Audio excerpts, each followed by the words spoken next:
जगन्नाथ मंदिर मुंड उपर ना आपण दक्षिणावर्त शंख उपर त्रेतयार गोटे मुंड कथा कहल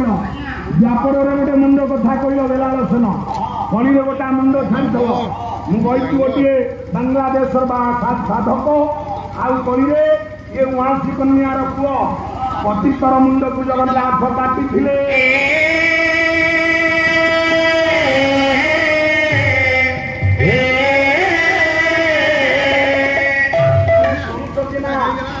जाए तुम यथेष सम्मान तार बाबू ये जगटा अलगा ये ठियाले तुम सान भाई नुह कि बड़ भाई नुह विचार पद कहवाक पड़ो पाला हूँ से पालार थाए फाट पालार थाए नाट पालार थाए भूत फाट नाट काट भूत काट मागे दुष्ट बालुका ये हूँ निश्चित डेफिनेशन ऑफ पाला गोरे सबरे लोकटी बाबुरे मंत्र पड़ी गछ को नुआई दे मौसा ताजे गोटा पात्र काढ़ीदेला रसपूर्ण पात्र पुणी गोटा पात्र लगेदेला पुणी मंत्रटा बोली कहला जा जा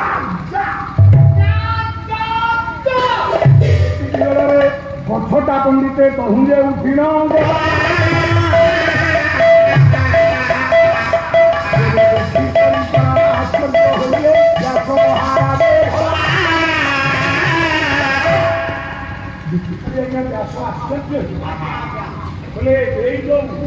ये लोकटा जो मंत्र बोली ये खजुरी गछ को नुआई देला जो मंत्रटा बोली ये खजुरी गछ को उठेदेला मु अष्टादश पुराण लिखिली सत ये लोकटा जो मंत्र पढ़ी एक कथा कला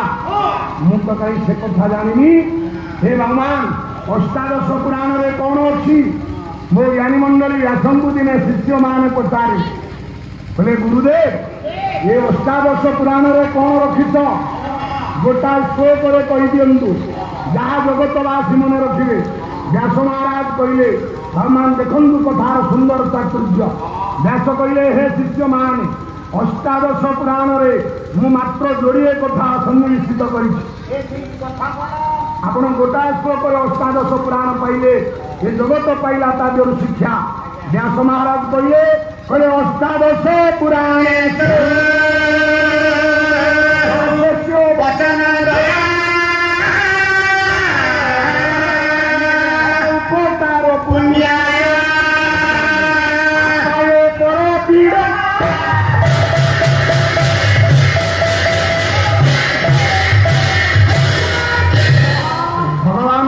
कहले अष्टादश पुराण व्यासस्य वचन दया अष्टादश पुराण रे व्यास मात्र दुईटा कथा रखुछन कौन ना पर उपकार पुण्याय परर उपकार करवा आज्ञा पुण्य पर को पीड़ा देवा हूँ पाप आपणकर गोपबंधु कहले निज स्वार्थ लगी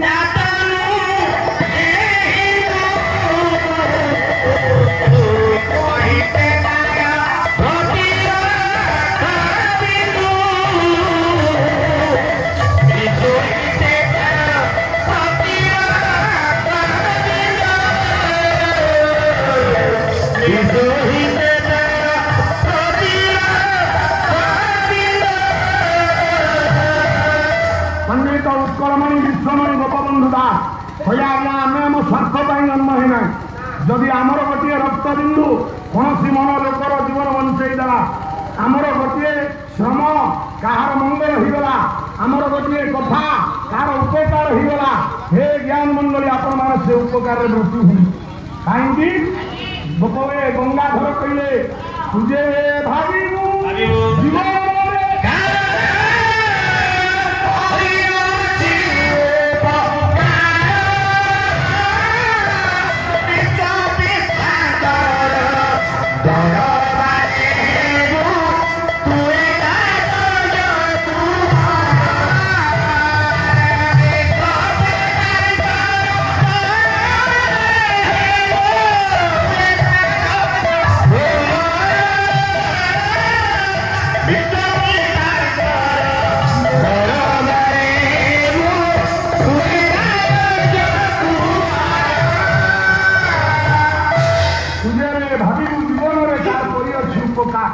आपणकर जीवन सेतिक बेले सार्थक हम आपण सेतिक बेले भगवान निकटतर हे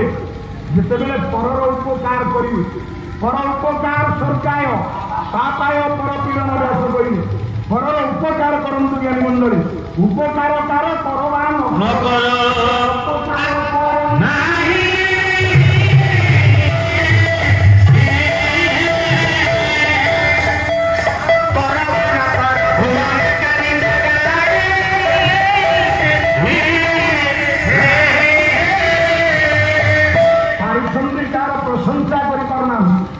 बापा कार निंदा करंतु ना से लोक हूँ चंडाल जी अन्यर उन्नति देखिले जा मनर अश्य मनोभाव सृष्टि हुए ज्ञान मंडली से हूँ चंडा परर उपकार करंतु ये जीवन होते परर उपकार करने आपण मान नम्र निवेदन करी पलाजी विलंबर आरंभ होगा यही गाँव जड़े महिषी माँ जहाँ 94 वर्ष होता से सरकार कले आम सब बेला बेले मुंडियाटा मारुचे हाथ टेकुची कि आपको आउ एक नवेदन करू जिते आप आम्बुलांस देखिए मन रखी था कथार आम सब देखला बेले मुंडिया मारे से सब स्वर्ग को जाए ना मर्त्य रहे ना नर्क को जाए आम जाना किंतु गोटा आम्बुलांस गला बेले गोटा रोगी गला बेले आप भगवान निकट में हाथ जोड़ी प्रार्थना करूँ महाप्रभु यही रोगाक्रांत लोक को आप भल कर आम डाक जदि से लोकर उपकार होगला भगवान आपरे खुशी हे आप पर उपकार सरकार पालार कौन शिखा बापा उपकार यदि ना से पालार मूल्य कौन अच्छी आमे तो रांधिलु माँ आमे खाइबा आमे करे आमे रहा किंतु आम घर जदि अन्य कार उपकार आसला दुनिया से होती बड़ लोक गेड़े कहीं कथा कही व्यास महाराज कहले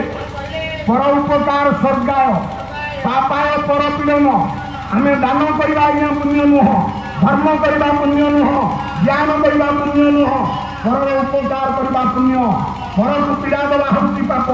आउ जगत में मन रखी था गंगाधर मेहर पश्चिमी कहले हे ज्ञान मंडली पाप कौन कुसंग ठारू नाही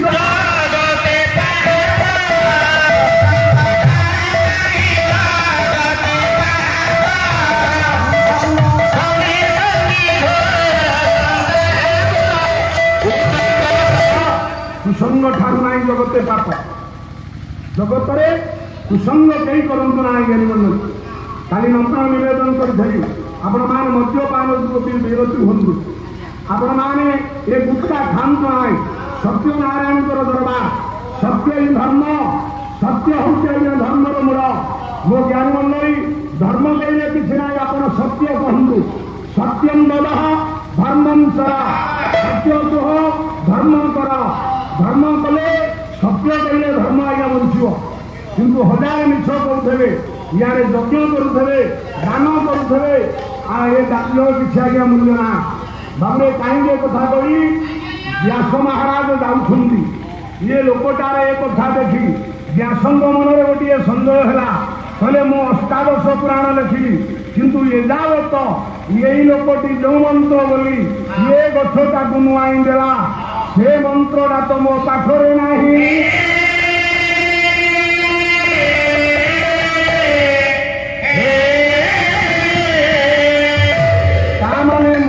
जीवन में आहरी किसी शिखिबार अच्छी आहरी किसी जानवर अच्छी जगत में विद्यार कहीं आज्ञा अंत पाई नहीं से व्यास महाराज गीतार कहे सा विद्या जा विमुक्त विद्या को मुक्ति आगे साहाଯ୍य कर नहीं ज्ञान सदृश्य पवित्र विद्यते ज्ञान भरी पवित्र वस्तु ये जगत में कौटे ना आपण मान को नम्र निवेदन करी विद्या आज्ञा कौठ मिल आपण मैंने ग्रहण करेंगे विद्या अटई महाधन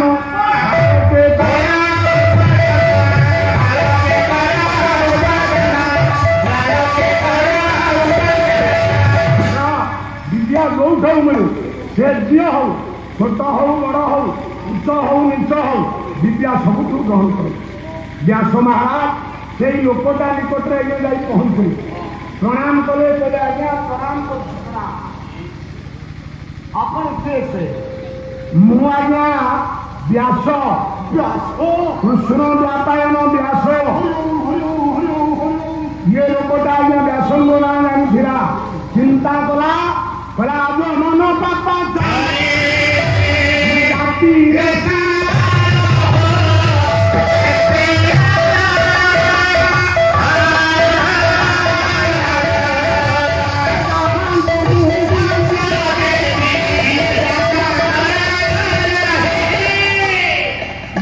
चिंता कला ये होती ज्ञानी व्यास पंडित व्यास गुरु व्यास मु हूँ गोटे शियाल मु शियाल लोकटा मो पाखे काम कौन ये लोक पचारा मो पाखे आपंकर काम कौन ये व्यास महाराज कहले हे महात्मा आपण जो मंत्र दिए बोली ये खजुरी गछटा को नुआई देले मोर से मंत्रटा दरकार थिला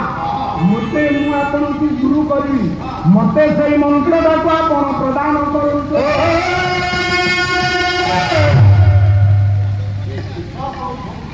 लोकटा बोली चिंता कला ये होती अष्टादश पुराण रचयिता व्यास ये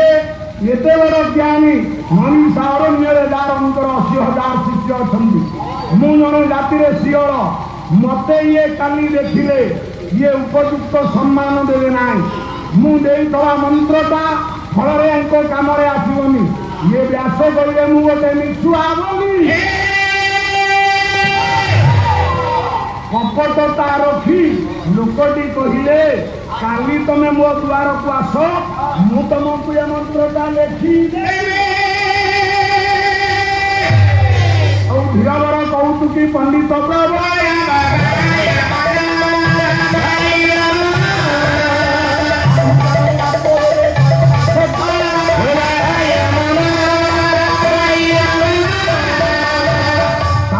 ज्ञानी मंडली राति पाला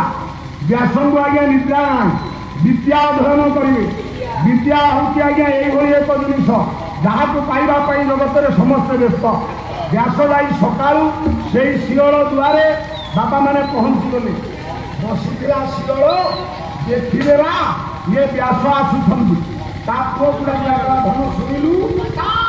धन शुणु ये जड़े बाबाजी आसुन जड़े साधु महात्मा सी पचारे कहू बापा जंगल को पलि यह कही लोकटी आज्ञा बाड़ी पछ पटे पलैगला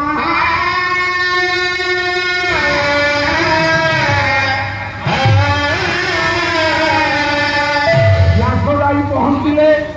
ये पुओ को आज्ञा पचारे कहले बाबूरे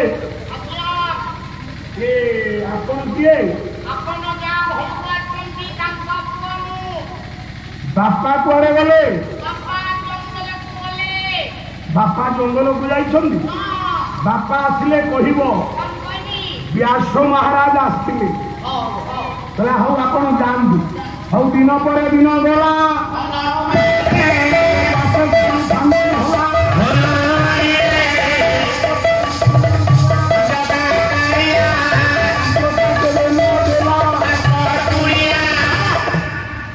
दिन पर दिन आगे जाऊ व्यास सबुदिन जाऊँ शियल देखला मैंने लुचिकी पड़ू पुओ कहूँ बापा जंगल को पड़ेनि दिने शियल पुओ मनरे चिंता है ये बाबा भी सबुदिन आम द्वार को आस मो देखला माने मो बापा ये लुचिकी पड़े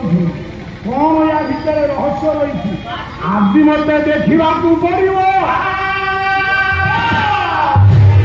व्यास पहुंचले बोले बाबू बापा कुआड़े गले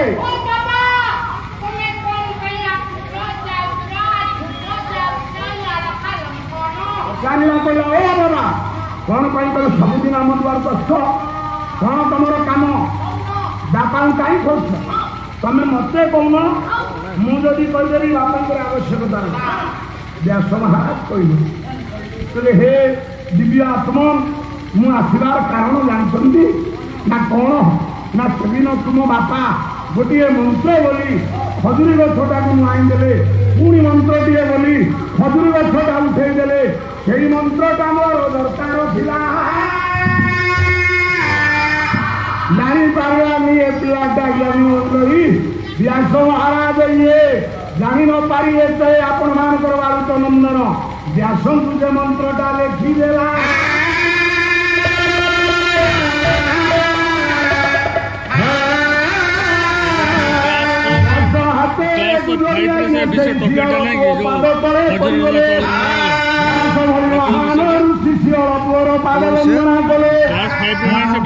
ब्रह्मांड करता